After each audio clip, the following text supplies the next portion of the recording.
Véronica n'était pas une mère comme les autres. Certaines mères arrivent avec des prières, des conseils et de l'amour.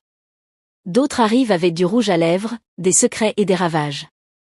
Véronica appartenait à la seconde catégorie. Elle refusait de vieillir. Mini-jupe, maquillage excessif, parfum lourd, regard provocateur. Elle répétait sans cesse. Je suis toujours canon.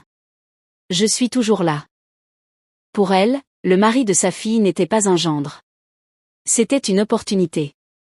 Sa fille, Nancy, était tout le contraire. Douce, discrète, travailleuse. Une femme que tout homme rêverait d'épouser. Nancy aimait profondément Amika, un homme calme, riche, attentionné. Ils préparaient leur mariage et leur vie semblait parfaite. Mais dans le cœur de Nancy, il y avait une peur silencieuse. Sa mère. Un jour, Nancy demanda à Amika. « J'aimerais que ma mère vienne nous rendre visite avant le mariage. » Il hésita, puis accepta. Quand Véronica arriva, la maison changea d'air. Ses yeux ne regardaient pas sa fille. Ils regardaient Amika. Les regards insistants. Les vêtements trop courts. Les contacts accidentels. Les sourires trop lents. Amika était mal à l'aise, mais il se tut pour ne pas blesser Nancy. Puis vint cette nuit de pluie. Nancy resta coincée dehors. Véronica le sut, et agit. Cette nuit-là, Amika céda. La trahison entra dans la maison. Quand Nancy rentra et ouvrit la porte de la chambre, elle trouva sa mère dans le lit avec l'homme qu'elle aimait. Le mariage fut annulé. Nancy partit sans se retourner. Amika disparut. Véronica, elle, continua sa vie comme si de rien n'était. Les années passèrent. Nancy tenta de reconstruire sa vie. Elle rencontra Jude, un homme doux et honnête. Ils se marièrent dans la paix. Mais un jour, Jude demanda. « Quand pourrais-je rencontrer ta mère ?» Nancy hésita, puis accepta. Et l'histoire recommença. Véronica posa les mêmes regards. Utilisa les mêmes gestes. Et tenta encore de détruire. Mais cette fois, Jude refusa. Il parla à Nancy. Nancy ne le crut pas. Véronica pleura. Mentit.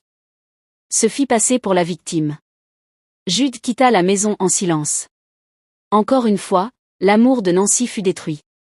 Encore une fois, par la même femme. Nancy essaya une dernière fois de croire en l'amour. Elle rencontra Fémy. Un homme patient, respectueux, rassurant. Ils se marièrent.